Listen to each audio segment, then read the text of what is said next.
এবং সবচেয়ে ভয়ঙ্কর বিষয় এই মুহূর্তে যে ব্রেকিং নিউজ এসেছে দেখাবো।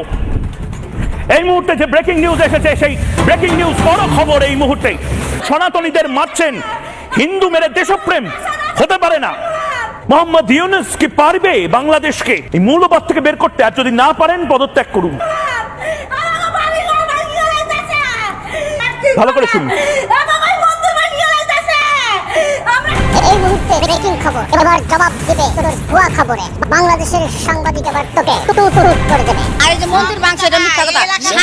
60টা রুম বেটা কিনছে, এই বেটা রুমটিও নিজে ভাঙ্গা হেসে যে ঘটনা ঘটায় মানুষের ফাঁসাইতাছে। আমি একটা মহিলা মানুষ, আমি হিন্দু না, হিন্দু কিন্তু আমি ওর কথা অবশ্যই কমু। যে একটা ভিডিও ছাড়ছে পুরো নেট দুনিয়া তামা বানা ফেলাইছে, মিথ্যা একটা ভিডিও। মোদি সরকার আমাকে বাঁচান, মোদি সরকার। দেন এই যে ভাইঙ্গা কি করছে, দেন এই মন্দির ভাইঙ্গা কি করছে। আপনি যান, যা দেখবেন ওর মন্দিরে একটা কিচ্ছু নষ্ট হয় না। এই নারীর চিৎকারের ভিডিও ভাইরাল হলেও একেবারে অক্ষত রয়েছে তার বাড়ির কালী মন্দিরটিও।